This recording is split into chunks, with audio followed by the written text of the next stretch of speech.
for flea market pickups and convention pickups, as I'm back from Too Many Games in Oaks, PA for the month of June.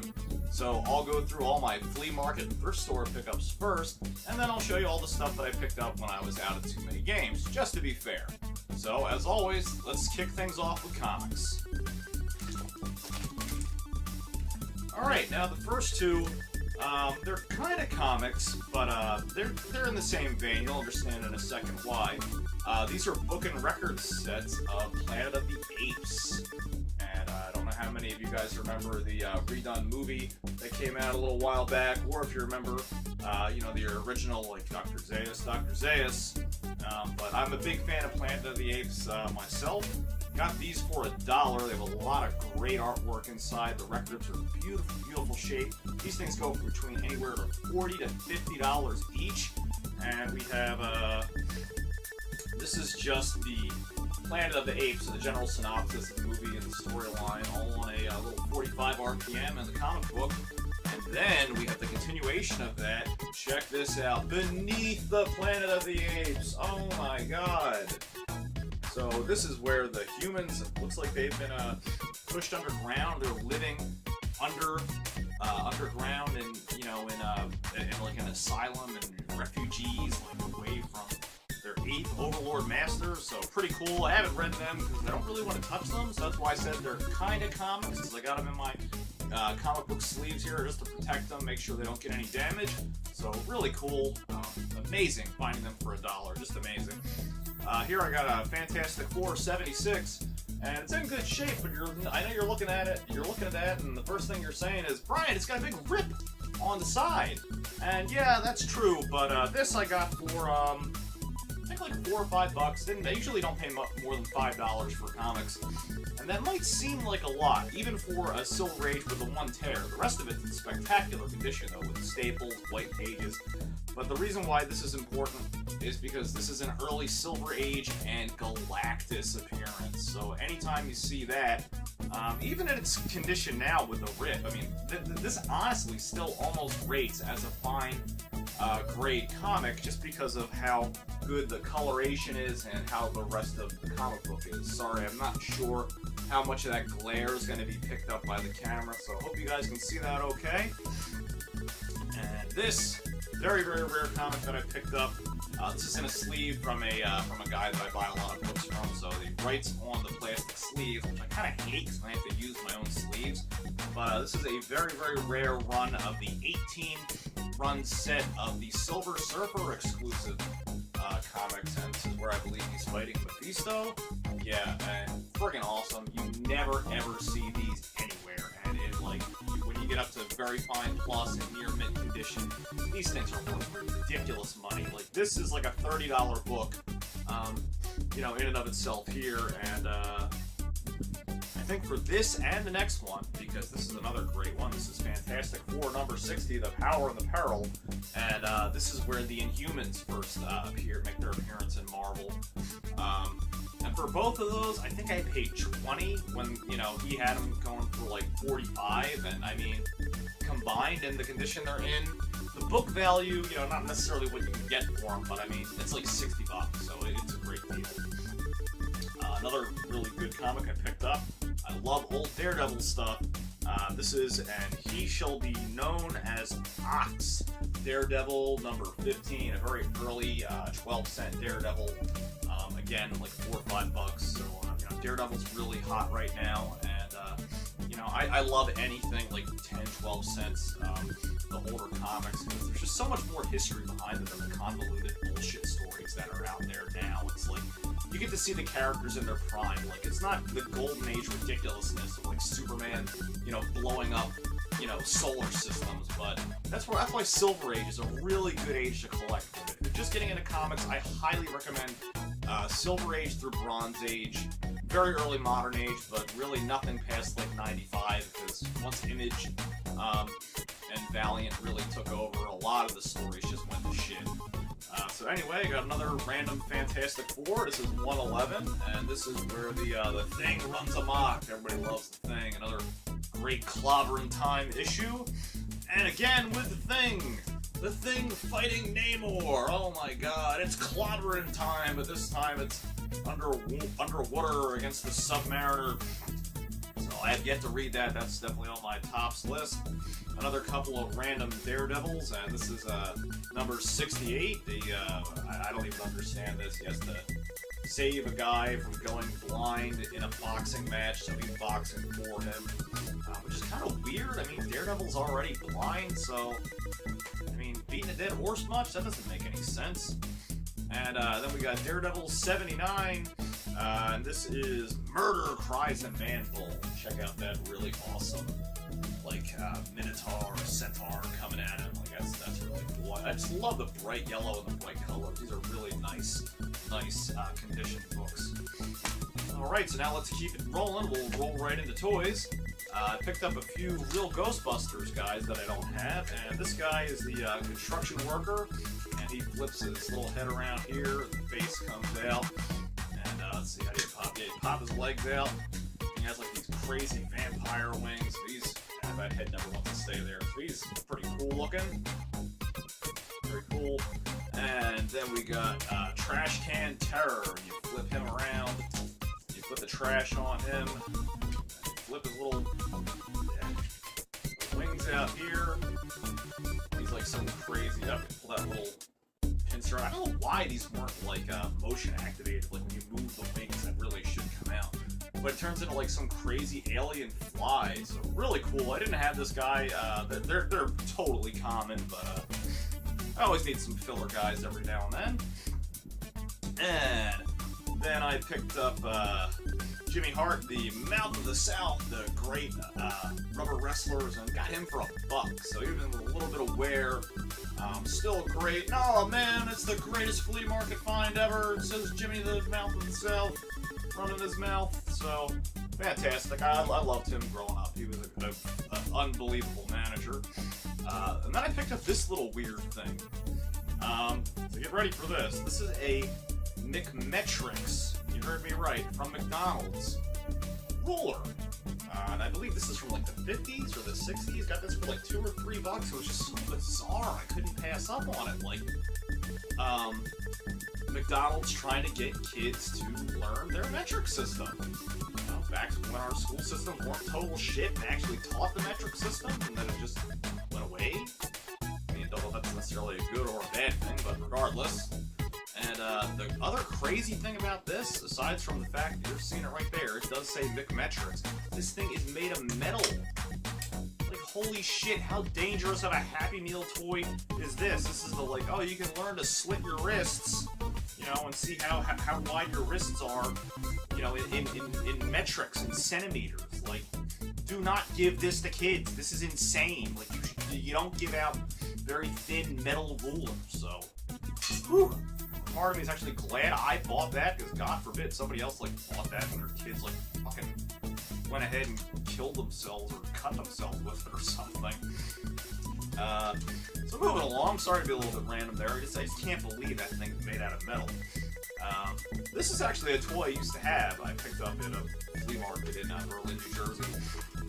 And I'm not sure if it's the same one. It's weird. I grew up around there. My house got sold, so I actually picked up a lot of my actual old stuff that I've recognized. So this, I'm not sure of, but it's like this knockoff Transformer thing, that where it's a tank. I gotta do a little soldering to get the batteries to come back to life, and you bring them up like that, pull the little tank down, his head pops up, lock the legs into place, and he has his viewfinder down here on the bottom, which I'm sure you can't see, and I can't get the light up right now, but it shows like outer space and stuff, and you can spin around and make like a clacking noise. And I just picked this up on a whim because I was looking at it and I was like, wow, it's like, that's really familiar for some reason. And it dawned on me, I'm like, well, why the hell else would I remember this, even if I didn't own it? Like, I apparently played with it at some point, or you don't just go over to things and just remember them for no reason. So I was like, wow, that's pretty cool. This may have been something that I actually had as a kid, so fun little toy. I'll be sure to do a review of him once I get him up and running. And then I also picked up another Super Gobot, which is Don't know what Super Gobots are? You will soon. I'm planning a toy review around those. This is the Ladybird. What is this now? The Z. Oh, I'm sorry. The Fair Lady 280 ZT, which is like I don't know, some type of like a Firebird like race car, and it's a car that turns into like this really crazy looking alien robot. There's a whole great line of these from the Gobots line of like, you know, really unknown Gobots, and I love the arms. They look so alien and crazy, and they're just really neat. So again, pick that up for $1. Let's see. Sorry, I have a little bit of a cold, so bear with me, guys. I'm not missing my flea market wrap up for anything, so toughing it out here. And then I also picked up Ravage. Picked him up for only $1. I already had him, but this is the pre-rub version of Ravage. And what that means is on the side you can see here, or hopefully you can, right down there, that's the actual Decepticon logo. That was when they used to put actual stickers on the Transformers before they put those little hologram signs on that you would rub and it would reveal whether it was not an Autobot or a Decepticon based on the heat from your thumb. And he actually has, what is this? This is some type of burst missiles. I can't remember, but I know they're called burst type missiles on the back, which is very rare that he came with. I'll have to repaint them and re-chrome them. But other than that, he's in excellent condition. Much heavier metal, much better materials than the version that would come out about a year to 2 years later, like in 1985, 1986. This is about a $30 to $40 toy, even in its current condition, just because this one's much harder to find. And then I picked up a Food Fighter. I don't remember what this guy's name is, but he's an ice cream cone. He's got his little helmet, and of course missing his backpack and his weapon. But these things are impossible to find out in the wild. I mean, they were such a short-lived toy line that there's really very few of these that are around. I mean, it's not to the point where they're super rare and like impossible, but they're very scarce. I'll say that. I guess I should call them more scarce. They're a really scarce toy to find, but they're really cool. I mean, he's a friggin' ice cream cone and he's an army soldier, so why not? I've already got 3 or 4 other of those guys and the vehicle, so add them to my collection. And then also for $1, nothing special, but I picked up a vintage Star Wars figure to add to my collection. I picked up Lobot, so his joints are a mess, as you can see. He's like doing the shuffle there, but still, I didn't have him for $1. I'm not going to pass him out. He just needs a little bit of permanent marker on the back to make him look good. If you guys don't know that already, that's just something that I kind of do. If I have toys that are already in pretty poor secondhand shape, I'll actually like restore them myself. So, I don't think there's anything wrong with that. A lot of people have a problem with restoring things in general. I say if you can do a good job and it looks better, why the hell not? It's better than leaving the toy in crappy shape. But moving right along, I also picked up, I have the regular Pacman version. This is the Ms. Pacman wind-up toy. And it's very active, as you can see. Might have overwhelmed it a little bit, but kind of creepy, honestly. But a fun little toy. And you can see here that she opens up her mouth. And let's see if we can get her to it. And you can see the little ghost that's inside there. And these things are really cool. I believe they were made by Coleco. And of course, the video game industry has gotten really hot. Of course, that's like a $20 little figure. She kind of looks like a hooker, though, I gotta say. Miss Pacman, I think you're using a little too much lipstick, so you might want to tone it down a little bit, sweetheart. And let's see, moving right along. Ironically, you're gonna understand this in a second, I found some Laserdiscs. Now, why that's ironic is because I've had a hard time finding a working Laserdisc player. And it's also ironic because I didn't really think about it when I bought them, but both of the ones I got were Kevin Costner films, so I can hear you guys booing already, but he used to have a decent acting career. Here we go, we got Prince of Thieves. I just love Laserdiscs because, I mean, look at all the love and attention that went into this. Like, it's a production to get this into your hands, to like open it up and tell the story and put pictures pictures and text in here. Like, they didn't have to do that. When you got a VHS tape, there wasn't this much put into it. You just got something in a box, and the back of it had the label with the description. You know, and then you have, if you've never seen a Laserdisc before, which I would find that hard to believe. And there you go. Look at that. You even have the, says treat me right on the front. Oh baby, I'll treat you good. And this is the correct way you're supposed to handle a Laserdisc from the center. And you can see that wonderful, crazy 3D shine. And these things are huge. I'm trying to find a Laserdisc player where the lens goes auto reverse on both sides. What you'd have to do is you'd have to actually, once it stopped, flip it over. And this movie here is 2 Laserdiscs, so that means you're going to have to do that, you have to do it like 4 times to flip it once, twice. You have to flip it over like 4 times to watch the movie. So, you know, because there's a Laserdisc on this side and that side. So how crazy is that? And I also got Waterworld. Now, unlike most people, I'm actually a pretty big fan of Waterworld. Just like, if you like movies like Dune, I think wasn't a bad movie. I mean, it gets a lot of flack, you know, for being so blown out of its budget. And that's true, it did go over its budget. But it was ambitious, and I personally am a big fan of it. So there's that, and this is a 2-disc version. Alrighty. And then I also got here, I got a bunch of these little Kellogg's cereal toys. And we got Darkwing Duck, when there's trouble, Darkwing Duck. And these would be in like Frosted Flakes or Fruit Loops or something like that. You know, and we got Darkwing Duck here. We got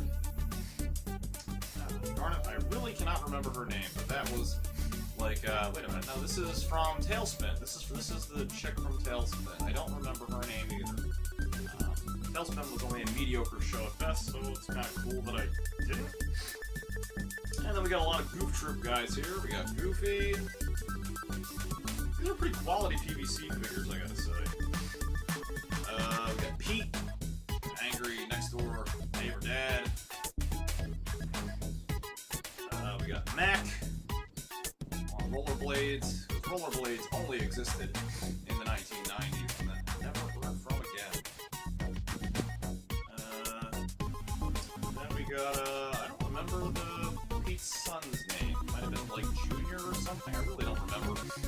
Goof Troop was an okay show, but very forgettable, unfortunately. And then just another double of Mac here.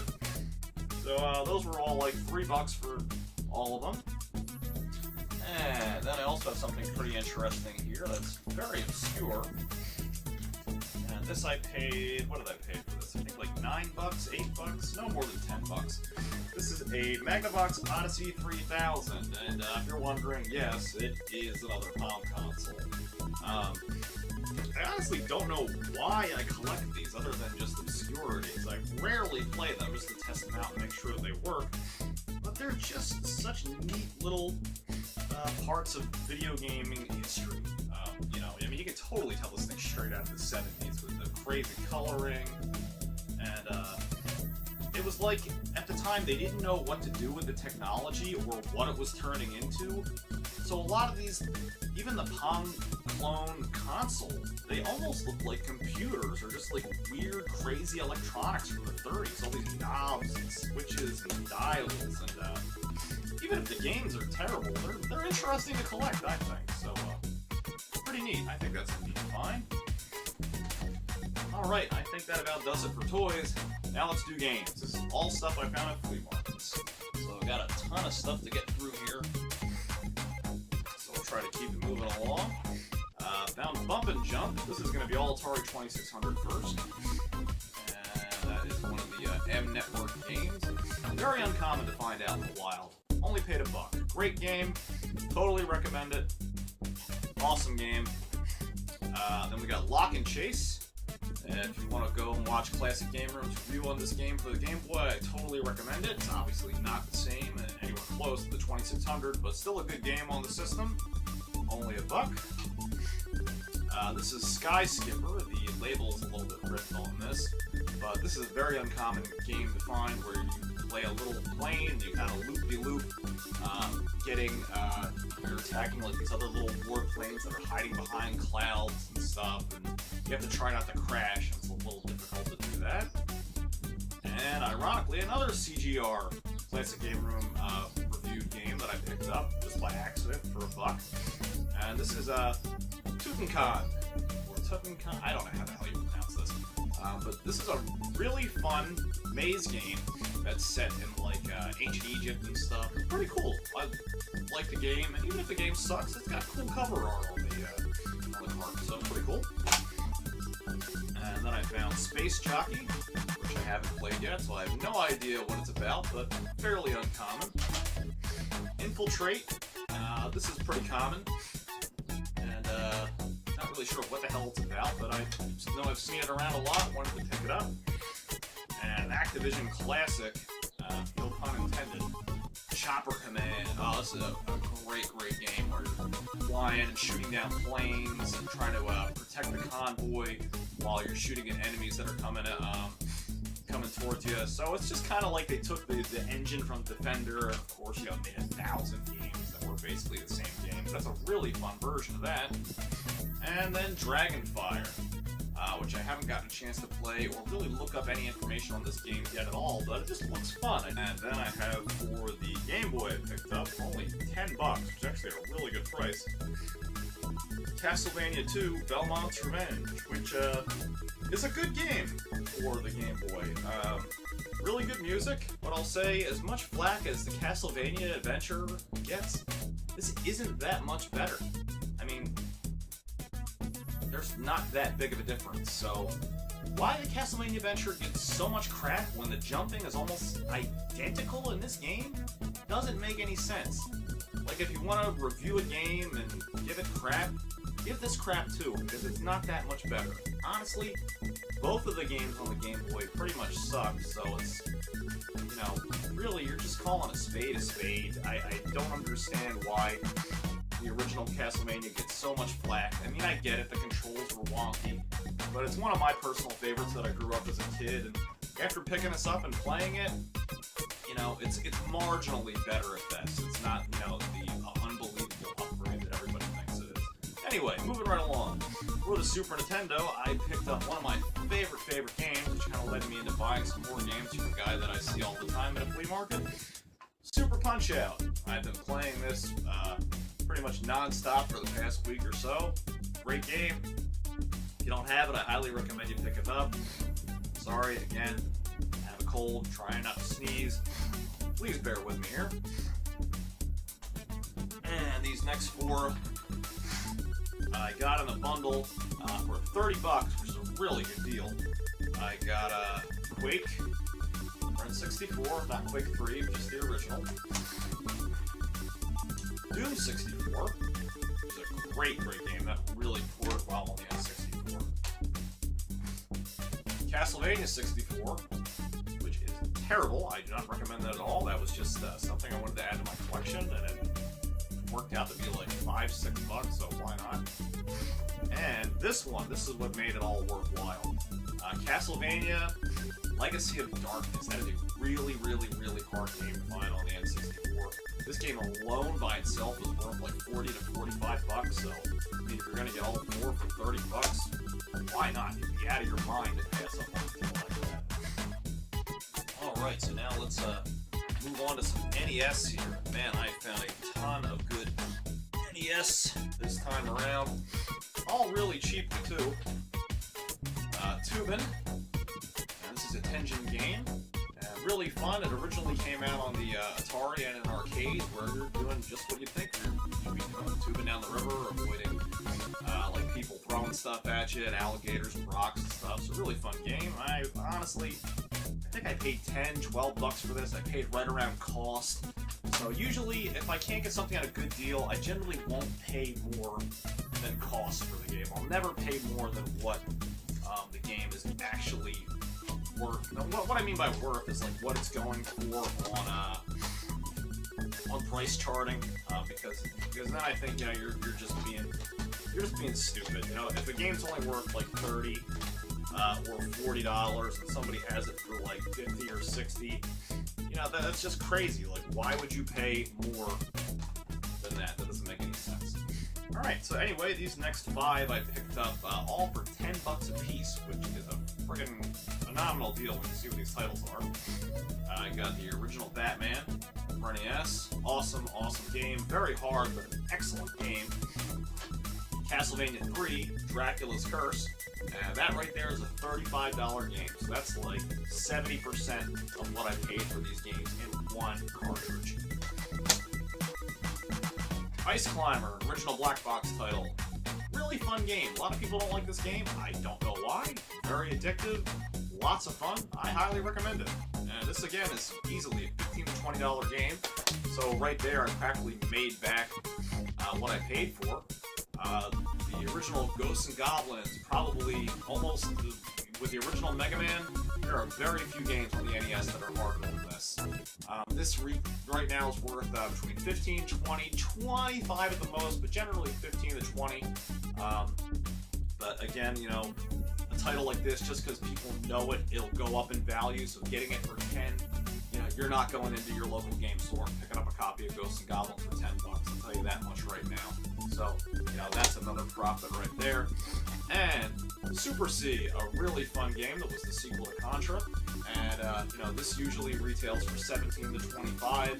So, you know, I got about, give or take, almost $90 in games for like 50 bucks. So that's like a savings of practically 40 bucks. So anytime you can score deals like that where, you know, somebody's looking at that, and those are big name titles for 10 bucks each. Grab it up, don't even hesitate. And some other good titles here. Got Xevious for NES, really fun space shooter, kind of like R-Type, definitely classic, $5. Kid Icarus, got this for $6. That's because I picked up on a television for only $1 the month before, traded that in, got $30 in store credit, and got myself a copy of Kid Icarus for $6. So again, another super hard game, but it's fun. I remember me and one of my earliest friends playing that when I was a little kid, and just brings back a lot of good memories. This I paid, I think, like $4 or $5 for, but this is an extremely uncommon title on the NES. This is the Space Shuttle Project, and I haven't gotten around to playing that. Unfortunately, there was a little missing rip on the top here, but this, while it's not worth a lot, it is very rare. This is something you will probably never even see at a convention. That's how rare this game is.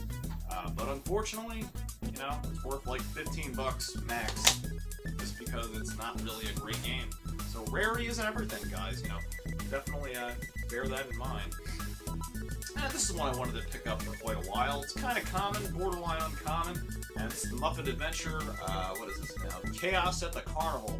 And I love everything Muppet, so this looks like fun. I'm looking forward to playing that. And again, I think that was $4 or $5. And then let's see here. I got these two. These were the two that now I bought with the Super Punch Out, and I paid. Let's see, what did I pay for that whole lot? I think I paid like 70, 75. That sounds like a lot, but I found two very rare games. The Young Indiana Jones Chronicles, which is a $45 game in and of itself, extraordinarily rare, and probably rarer than that. Adventure Island 3, you know, a Hudson Soft game. I believe this is Hudson Soft. I think so. Yes, this is Hudson Soft. I couldn't remember where it's at. Very hard to find game. This goes for almost 60. Young Indiana Jones goes for around 50. Super Punch Out goes for around 30. You know, so that's like $150 worth of games for like, you know, 75 bucks. That's like half, you know, the market value. And then I picked up Rampage for $5 again, $12 to $15 game. You know, it's like 60% off, and it's a great game. How can you not love Rampage? This I think I paid $1 for. No more than like $3. Super Spike V-Ball, pretty fun game. Not as good as Super Dodgeball, but again, just a collection filler. And then Arch Rivals. Paid like $4 or $5 for this. And, just a goofy game. It's okay. It's really not that good, but it reminds me of like Dennis Rodman on the front, and pretty fun. I kind of enjoyed that when I was a kid. And last but not least, for my video game pickups for flea markets, I found a game that I loved playing when I was a kid. The original was Loaded, and this is Reloaded. This is a top-down, kind of like in the style of like Smash TV, Robotron 2084. Just run around everywhere, blow up everything. Top-down shooter, like the way like GTA 2 looks, and just so much fun. And at the time, this is actually kind of a really controversial game with all the blood and guts and gore. This came out around the time when like Postal 2 came out. So really, really fun game. And an exceptionally rare PS1 game that I found. So rare you'll probably never find a copy of this in the United States. This is Bomberman Fantasy Race. And you can see how insane this game is. You got Bomberman and like the little the bomber woman or whatever, riding around on rabbits, throwing bombs and blowing each other up. And it's just crazy Japanese fun. I mean, this is mainly a Japanese release game, so it's practically impossible to find this in the States. And I haven't played yet, but I know this is a super kick-ass fun game. I mean, anything Bomberman is always fun. All of the different variations they did of Bomberman, like Mega Bomberman on the Genesis, they're all great. So, honestly, I don't really like the first one on the NES that much because it moves so slow, but after they figured out the mechanics a little bit better, really fun. The whole series is really great. So now let's move on to stuff that I picked up from Too Many Games. Alright, I definitely picked up a lot of stuff from Too Many Games, so let's go with Sega Genesis pickups. Try to do these in some type of order here. And I picked up Comic Zone on the Genesis, which is a game that I love, even though it's pretty hard. Only $10, so that's pretty reasonable. You know, I know Classic Game Junkie around me sells it for $30. You know, most games are in the $20, $25 range, so that's a good price, because you know there's going to be a markup there. And I was really looking for Michael Jackson's Moonwalker when I was there, but somebody had it for $100 complete box, which is way too much. I can deal with it having an only card only. So a good card only substitute for that was Truxton. And if you've watched Classic Game Room, you've seen how crazy Mark is about this game, and for good reason. This is one of the best, albeit hardest, shoot-em-ups you will ever play. A very, very rare game to find for the Sega Genesis, and it's super, super fun. But even with cheat codes, man, oh man, that game is impossible. Only picked up one Nintendo 64 game when I was out there, but I got this at the price that I wanted, and it's one that I've needed for a long time. And of course, everybody's favorite, Legend of Zelda: Ocarina of Time, classic. Can't miss with a game like that. So, only paid $20 for it. I'm happy, glad that it's in my collection. Picked up a bunch of Atari stuff. So let's see, I'll go with the stuff that I got at a good discount first. I picked up Video Pinball. Nothing special for the Atari 2600, but just a good pinball simulator for the Atari and a really fun game. Only $1. And then I picked up some 5200 carts. Kangaroo, only $1. Although I hate Kangaroo, but it was fun. Why not? Joust, very fun, very wacky game for only $1. And Hubert, the Parker Brothers version, which is a little bit more scarce to find. Not really that valuable, but I mean, 5,200 games for only $1. You're not going to find 5,200 games for only $1. Not going to happen. And I found some very, very rare Atari 2600 games when I was out there. I found Hero for the 2600. Very, very scarce cartridge to come by. And this I paid $25 for. Goes for about 35 to 40, so I didn't really save too much on it. And I wanted to buy it, but I wasn't even sure I wanted to get it at that $25 price. So when I was negotiating with the guy, I was like, oh, you take $25 for it?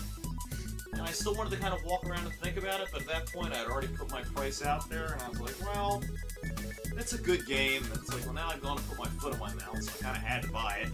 But I don't really regret it, because it's a good game, and it's rare, and you know me, I love rare games. And probably the rarest Atari 2600 game that I picked up when I was out there is Frogger 2 3D. And this is because it has 3 different levels that you play Frogger going across like a lake and then underwater and then in the sky. Like, how crazy is that? So it's an extraordinarily rare game to find, and I only paid $10 for that, so great deal. And this, if you ever watch Mike and Bootsy plays on the Cinemassacre channel, I picked up Taz for $10. That's also a pretty uncommon game for the 2600. And then finally, we have NES pickups that I got from Too Many Games. Picked up Kirby's Adventure for about $18. So again, unfortunately, not a great deal, but paid cost for it. Chip and Dale's Rescue Rangers. And obviously it has Chip and Dale's Rescue Rangers that I picked up for the NES for like $12, so not too bad. And Starship Hector, this is one that I've seen at a local flea market around me for quite a while, and it's on eBay at around the same price for $10 to $12, but the guy that sells it at the flea market I go to, he's just, he's a jerk. Like, he has it at 20, he won't move down an inch. So I'm like, you know what, I've been curious about this for a while, it's a really hard but really fun game. I paid like, what, like $10? So yeah, why not? You know?